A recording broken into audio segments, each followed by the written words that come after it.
Normally when I make this kind of video, I like to dispense wisdom and sound very smart, but if we're talking about dice rolls, that is literally anyone can do. And I think the way that we roll dice and the reasons that we roll dice come very naturally to us, which is why instead of being like, haha, this is why we roll dice and this is what we should be thinking about, I'm going to rather dissect the things that we're thinking about and the processes that we often go through when we're deciding whether to roll a dice or not, and the eventual results of it. Because I think thinking about things too much is great fun, but also teaches us a lot about ways we could improve it or ways we could do it differently and more funly.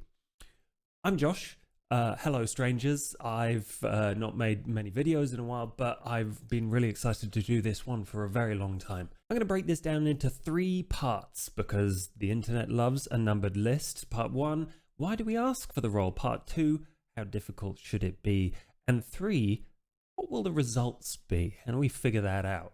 In fact, I asked socials. I'm on Blue Sky now if you want to follow me there, but I got a bunch of people giving really well thought out answers, whether it's to do with the possibility of failure or success, the just getting a random number for how many coins or items that exist in the world. Caffeine Encrypted here is talking about something that I kind of agree with, which is that as I've done more DMing and STing, I have rolled dice less because the rule of cool is there.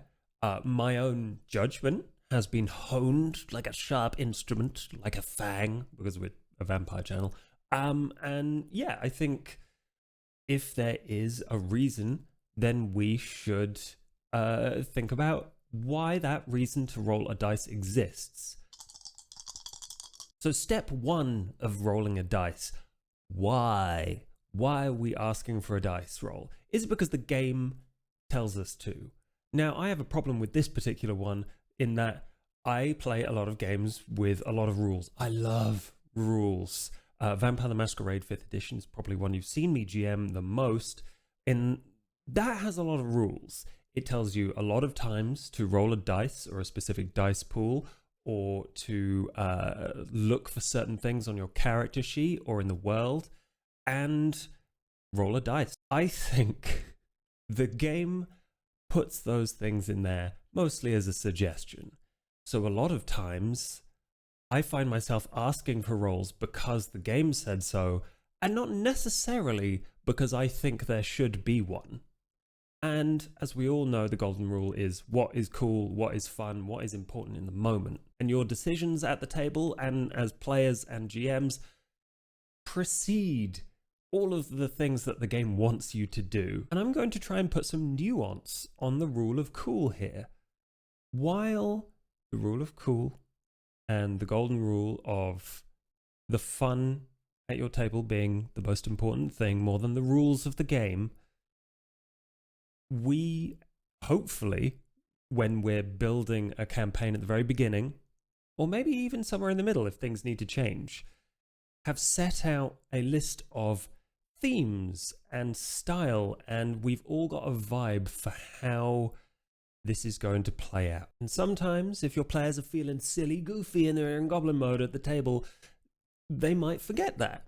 But it is your job to keep them on target when they're trying to roll a dice to do a silly, goofy thing in your fun game, or they're trying to maybe get a bit too serious and too stuck in the mud with like the simulation, the minutia of like, do I roll to open the drawer? Do I roll to pick up the gun? Do I roll to load the gun and shoot the gun and put it in my pocket without it going off? And that is part of the rule of cool.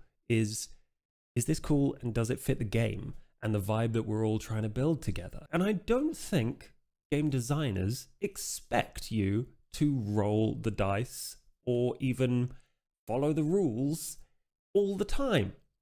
We all homebrew.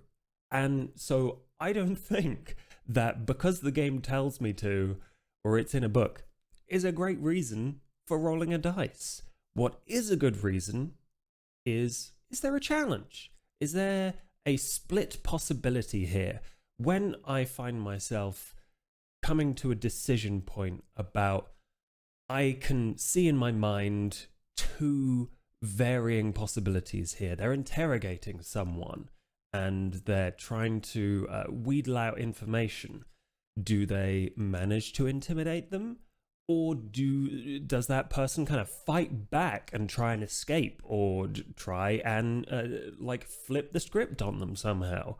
I see those two divergent paths in my mind, and that is an excellent point for deciding on a dice roll to happen. The flip side of that is also, I see a divergent point in the story where I don't have an idea of what's about to happen. I would really like some help from the dice to tell this story with me. Is there success? Is there failure? Is there something in between? And what does that look like? And that's when I really enjoy bringing that question to the table, because the players are narrative agents as much as I am when I'm leading the table. And that question should be open, like, I want to see if you fail or succeed here. I only have one of these options. I can only see what happens when you fail. What does success look like for you? And having these biased questions where, if you succeed this, where do you want to end up on the battlefield? What possibilities are we entertaining here? And the other important first step for players, and I encourage you to tell your DM this at the table, is what is your intention? So you're saying, I'm going to stab this guy. That's what you're doing. But what is the intended result? Is it just straight up, I want to kill this guy? Or is it, I want to start a fight? Or is it, I want to like make this person over here rush to come and help us? Am I causing a distraction? I'm making stuff up on the fly here. But what is the intended result from the player? The action, I think, is not necessarily always directly linked to what's going on in your head as a player. We're not mind readers, as much as I would love to be. As much as I really want that Auspex discipline, I don't have it. So your intention and the direct result from your action as a player is important to set up before you roll dice. That doesn't always happen. Because I think the other reason that we roll dice sometimes is that a player asks for it, or a player just kind of decides to roll dice, which would be extremely rude. Let me say that. If you're a player and you just roll dice before anyone is like prepared, it's kind of rude, just saying. But sometimes we get to the point where a dice is already rolled. One of my favorite ways to frame this is, if you do this roll, we're going past a point of no return. You will set in motion a series of events. If you try and seduce this person, you're putting yourself into a situation where there will be a domino effect of someone will get jealous, or someone will try and start a fight with you. That person won't reciprocate. Setting this out as a point of no return is something that I stole from video games, where you want to make sure that people are ready to deal with the consequences. You want to make sure that people have thought out the consequences as much as you have. You have probably a better understanding of the world and the structures that you're building in your head about this scene than your players will, and potential consequences that they haven't considered, whether that is just a warning of, this is extremely dangerous. For instance, one of my players once, out of the blue, decided, I really want to try and diablerize, eat this other vampire, in the middle of his haven, his base, surrounded by his guards. And it was more of an impulse on the player's part.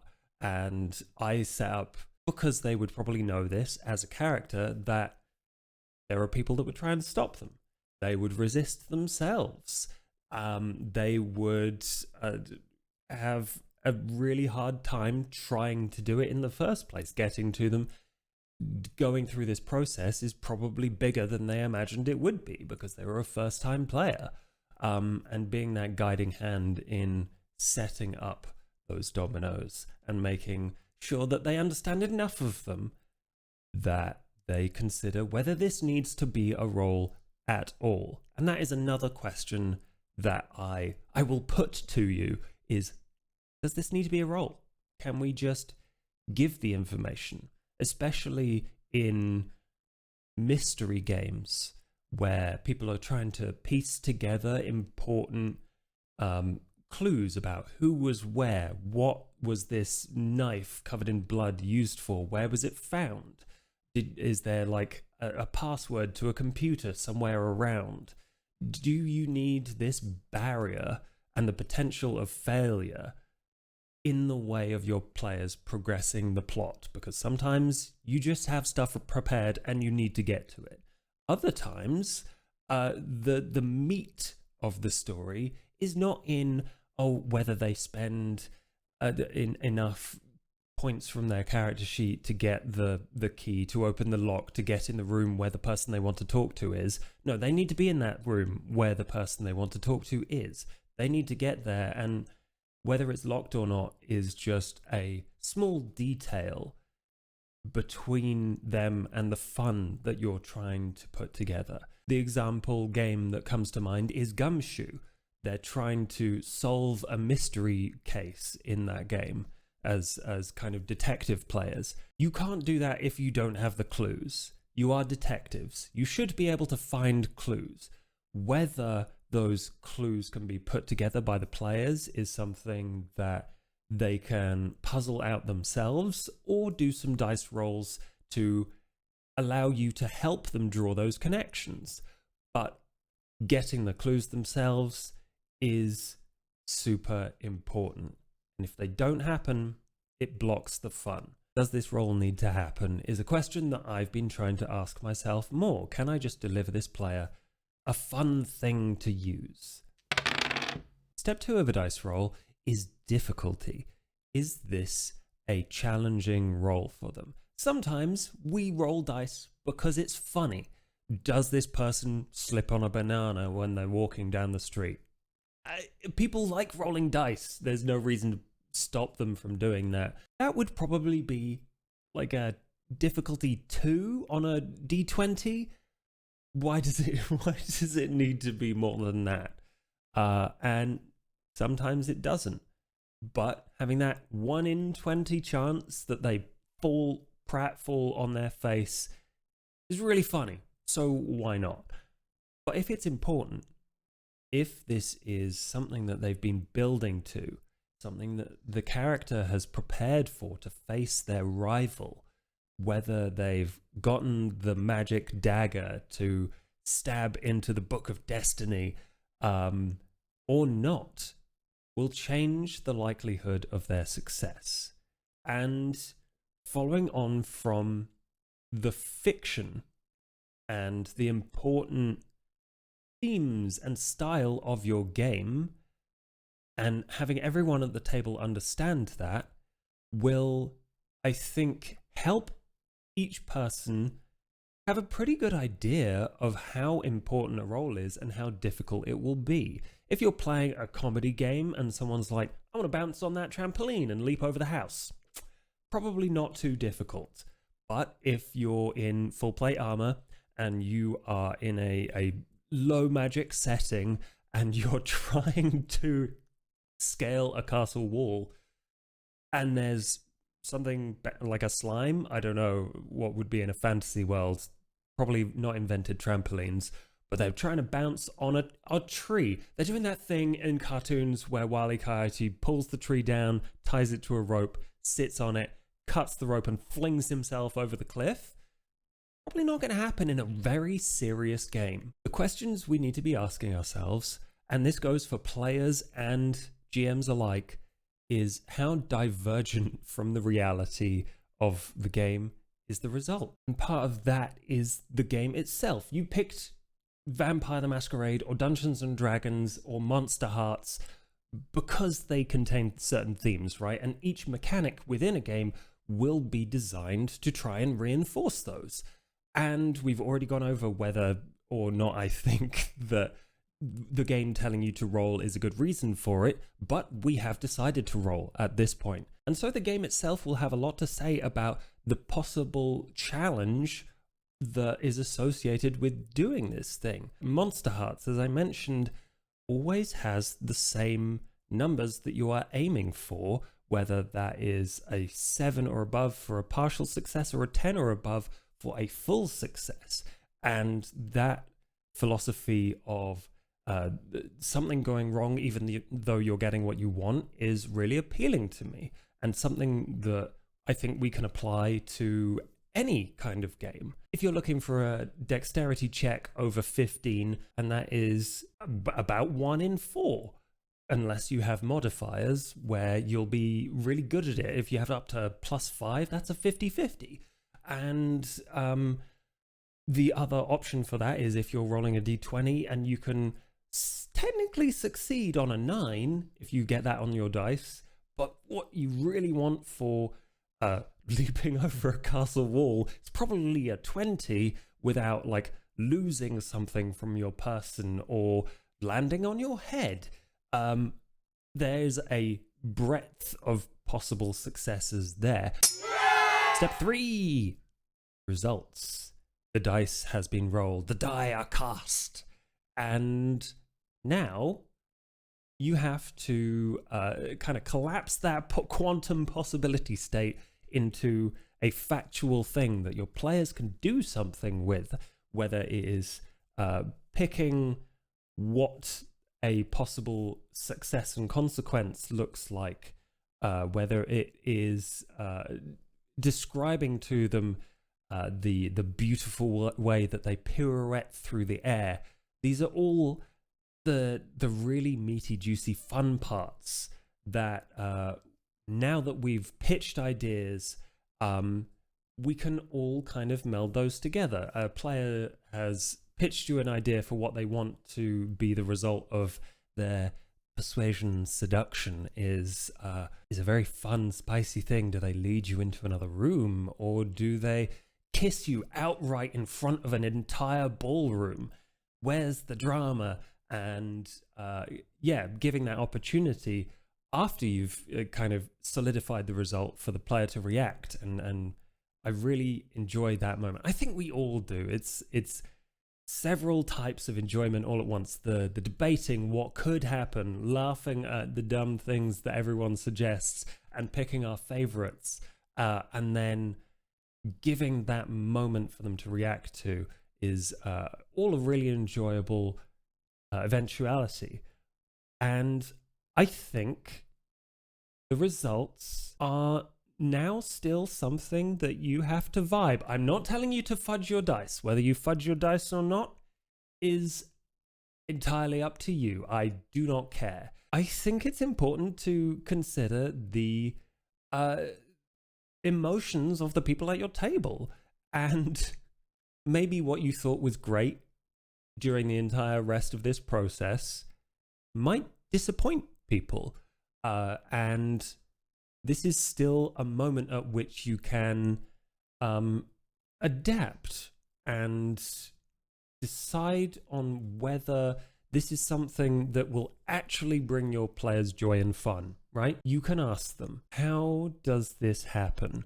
What would be the most devastating thing for them to say? The biased questions, again, are really useful as a GM to get your players out of maybe a point of a low point, or a place where they might be dissatisfied with this result. Maybe you've realized that the cost is too high. Maybe you've realized that maybe the thing that you're trying to put behind the success is necessary for progress. We've all done that. We've all made those mistakes. But it's important not to stick to your guns too hard. Maybe this is a great point for creating another possibility or another problem for them to pursue that doesn't necessarily block them off from progress or fun things to do. Because I think the worst result for a dice roll is that nothing happens. And I think the outcome that I've used most often in these circumstances is a success with a loss of resources. If you fail a roll and you really need to lockpick that door because there's something important on the other side of it, your lockpicks break. Like you've alerted the guards. The person on the other side is now angry. If they succeed wildly and they solve all their problems, where's the fun in that? Unless it's literally the last roll of the game, they shouldn't be able to just solve all their problems with one dice roll. And I've seen this a lot. People roll a bunch of d10s for vampire and they get 50 successes, or like in 5th edition, it's very possible to get 12 or more successes on a dice roll just through crits and stuff. And while you do want to honor that extreme degree of success, maybe they get something as a bonus, success should be contained to the circumstances in which it's important. Thinking of failure and success in the same terms has been invaluable to me. They gain something, they lose something, or they gain something that's too important for people to notice is missing. And I think as I have developed my GMing style personally, I value tension and drama over power fantasy. So we've gone through the entire process of a dice roll, and we've decided why we need it in the first place. We've decided what the potential outcomes and challenges are, and then we've decided on that one outcome that will push the story forward. What do we get to do now? We get to play it out, and that is an open space that I feel should be even more free from the constraints of that kind of push point where the question was, into an opportunity for the players to open it out, to experiment and be a bit more free of those rules once they've served their purpose. And now that this video has taken about 50 times longer than the event of the dice roll itself, I would love to know what you think about all of these different steps. Do you break it down differently? In addition, something I would really love to know is, are you interested in watching me paint minis and talk about tabletop miniature lore? Because I'm extremely excited about the upcoming launch of Trench Crusade, which is right up my alley in terms of miniatures and gruesome dark horror. Let me know in the comments if that's something you want to see from me. Subscribe if you want to learn more about vampires and tabletop role-playing games and learn from each other in the comments. But until next time, don't be a stranger.